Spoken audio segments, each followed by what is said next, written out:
Today we're discussing 5 ways to supercharge your all-important shopping ads.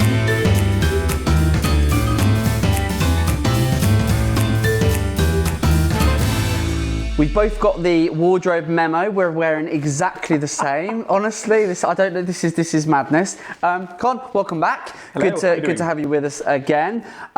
We've got an interesting one today. We do. Shopping ads, 5 quick ways to supercharge that all-important shopping performance. And the thing to get out in the open from the very off is that when we're talking shopping, we're obviously for the most part these days talking Performance Max. We do. But it doesn't have to. It's not exclusively. No, we do like a standard shopping campaign. We do love it. Yes. But we are doing a lot of Performance Max. Because we have to. Because we have to. Exactly. You're not wrong. But also we do quite. We do. Yeah. We're increasingly liking Performance Max. We grudge it through gritted teeth, and we're still championing good old standard ads. Yes. Even though it's dying a death, but no one wants to admit it. But right, we've got 5. Yes. So today, 5 ways to supercharge our shopping ads. Do you want to kick us off with the first one? Yeah, Go for it. nice and simple, very easy and very often forgotten about, which is optimizing your product titles and product descriptions. It's such a simple one. It's a complete no-brainer because very often what brands forget to do is to optimize the titles, optimize the descriptions of the products. So essentially, what they tend to be doing is they just use the default title, and then they feed it into Google Merchant Center, and suddenly they don't know why. So, but what do you mean on this? So you're talking. So the title is the product's title on the website, isn't it? Yes, so that's correct. You've got your website where you're selling your product, and the title and the description that's on that product. You take a CSV or an import or however you're doing it. You take your product inventory or a subset of it. You load that into Merchant Center. Yeah. Merchant Center takes that and then spits that out into Google Shopping. Is essentially what we're saying. Pretty much. So your titles, which are one of the most prominent features within Google Shopping, that is whatever is on your website, however that is fed into the CSV or the file that then gets uploaded into Merchant Center, that is how your shopping ad, unless you've got some clever advanced things going on there, but for the most part, that is how your ad is going to be seen, isn't it? Yes, absolutely. And that's the problem because we just don't see brands optimizing those all-important product titles. They go with the default, however it's set up on the website. Yes. And that not all necessarily is reflective of how people actually search for the product, is it? That's the problem. No, and that's the problem. Well, and the problem is that actually people will very often go for very specific search terms. So and titles need to really encompass them. So I think you can really go to town with your titles and descriptions, especially descriptions, because in descriptions you can just add all the different keywords, and we don't mean to spam. Yeah, you're not spamming them, and not spamming them, but just be descriptive. Just think about how people are searching for your product, and then translate it into how your titles are appearing. And the same thing with descriptions. Just be as descriptive as you possibly want. Yeah. Include as much data as you want. Include as many information as you want. But titles need to be nice and succinct, although they still need to be quite detailed. Yeah, and a quick tip for anyone watching is if you're not already, go and reference GSC, so Google Search Console, to find, and other tools as well, but look particularly at GSC for ways in which people search for your product, because that will give you ideas for, I never realized people search by size, by color, by type, by use. Because those are the sorts of keywords that you can make your product description and your product title that much more descriptive, which will make your shopping ads perform better. But also, that will actually improve your SEO, improve your on-page optimization. Exactly. As long as you're not stuffing those keywords in, you don't want it to be, like every size or every color or every use case. So you've got to be selective, but by making your product titles and descriptions as descriptive as possible, the algorithm, both organically and from a paid perspective, from a shopping perspective, is going to love you for that. And you're going to see improved performance. And it's such a quick win, and yet we just see, whenever we see brands and other accounts that we take over, we look at their ad account and we go, we can see the change history, loads of changes, bid trust strategy changes, CPC changes, masses of changes within the Google ad account in terms of trying to optimize it. And yet we look at the feed, the shopping feed, which quite literally is feeding the shopping account, feeding the Performance Max account. And we go, well, when was the shopping feed, the titles and the descriptions last updated? Oh, well, we've never done that. It's such an obvious one, and yet it's so often overlooked, which is why I think it's got to be the first thing in terms of a way to supercharge those all-important Performance Max shopping. Go and look at your product titles. You agree? Absolutely, yes. And when we are talking about that, then the second part is using custom labels. Yes. So custom labels is yet again another piece of information that you feed into your product listings, because you've got 4 or 5 product custom labels. Yeah, and then labels are then giving you a number of different things that you can feed into your listings, because you can go by different attributes. You can go for different usage of the product. You can go for things like product variants and, for example, promotional codes. Yeah, and it gives you essentially the custom labels, because it's such another, again, massively underutilized by a lot of brands. They just don't realize they're there. And essentially what the platform is giving you is 5 additional columns for you to add in extra benefits or attributes for your product, which gives you 5 additional ways to slice and dice and segment your data. So depending on your product, depending on what it is you sell, you could use it to add in, as you say, we've got a list here of different use cases or different types of promotions. If you have different products that are on promotion at different times of the year, you can assign this is this type of sale, this is this type of sale, or you can define them as with seasonality, or the list is endless. You can do anything, but it's 5 additional labels, so use them. You think, what are 5 characteristics of my product titles, and then assigning those to all of your products just gives you 5 additional ways to segment your data, which we're going to come on to later. We will. And also one thing that I would touch upon that with this one is that this data is not only to actually help you to showcase your product, but also to manage your feeds. And from the actual account management point of view, it's phenomenal. No, it is. The next one, because obviously we're talking shopping, but we're talking within the context of, for the most part, brands are going to be doing a lot of Performance Max, right? That is the reality. And another way to supercharge the performance is by leveraging asset groups. This is a particular favorite of yours. I know you do tons of this for our clients. So just give us a very quick summary of what you mean by, leveraging those asset groups. What do you mean? Well, so asset groups are essentially just everything and anything that we use to build those ads. So essentially, within asset groups, you put all your headlines into it, you put all your descriptions, images, whatever else, HTML5 code, and so on.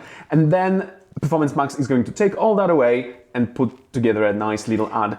So the more you optimize that, the more you leverage the wealth of the information you're going to feed into asset groups, the more you're going to get out of it. Because on top of that, you're going to define your audience signals. You can put in your competitors list, you can put your audiences, and so on.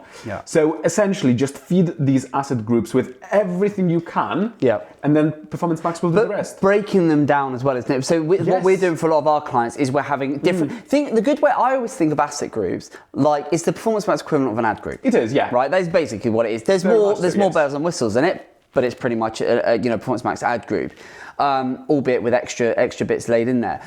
But really, what we're doing for a lot of our clients is we are using asset groups in the same way as we have used ad groups, but as a way of structuring it based on the category of the product or based on clear differences in audience or objective and stuff like that. That's quite an interesting way of, again, sectioning up your campaign to have different asset groups with different audience signals and so on, feeding into the overall campaign objective, but with different sets of data and then different segments of your shopping feed feeding into that. Well, precisely. And just touching upon that, if you are an e-commerce brand and you don't want your ad to be appearing in searches or in display and so on, what you do, you just strip off your asset group from all that fluff, if you like. You keep your product feed in there, and then it will just work as traditional shopping campaign.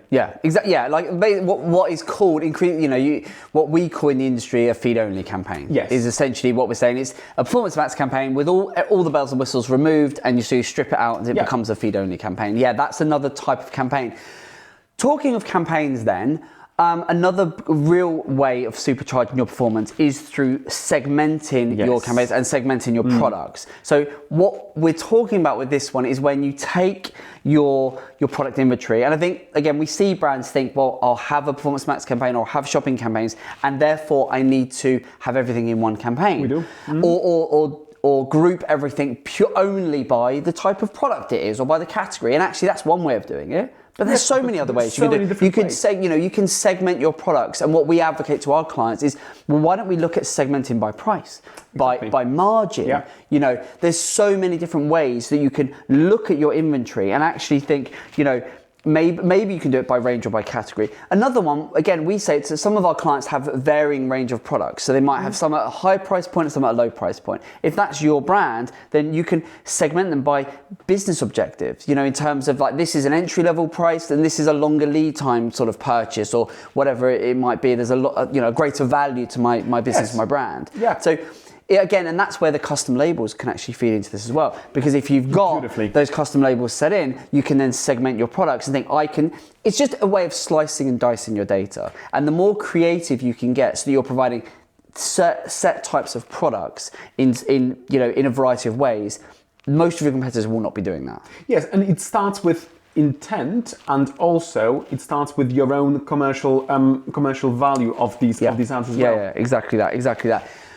Next one is on this, the fifth one. I think we're up to the fifth one. It is. I've got through that quick. Look at that. There's so many ways you could supercharge your account. We've only had time for 5. So the fifth one then is a really quick one, which is excluding search partners. Yes, that's correct. So this one is a particular bugbear of mine, because a lot of accounts are just coming essentially with search partners switched on by default, and Google have now started opting people into it. And this is the very first thing I always check whenever we get a new brand on board, or whether we just setting our own accounts.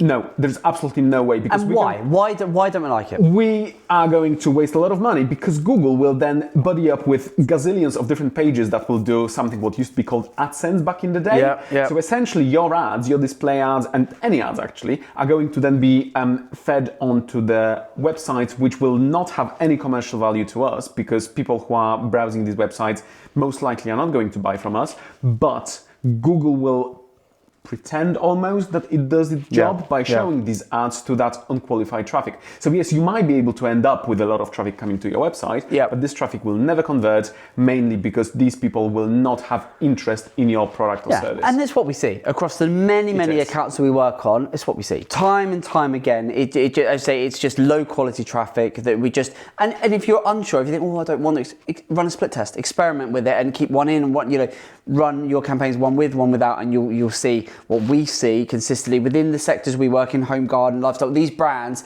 it's a default, we just turn it off. Such a quick win, and it's a way of saving money. I mean, the joke we've got is we've already got enough to play with Performance Max, and how that is, already sending our ads to places we don't want. Let's not give it search partners as well. It's already hard enough to try and keep a control measure in place. If you then add if you then add display network on top, or the search partners, it just broadens out further and further, and it just gets too much. So that's 5. Because we love our T Talk listeners, should we give them a Brucey bonus, a 6? Why not? Should we? Let's do it. Let's give you a Brucey bonus. What do we think? As a little bonus that no one knew was coming. What do we think? But there is something called visual inventory. Okay. So visual inventory is a very nice little option within your Performance Max that actually allows you to put in a lot of visuals that will then essentially just help you to understand whether your existing audience or whether your cold audience is going to be responsive to the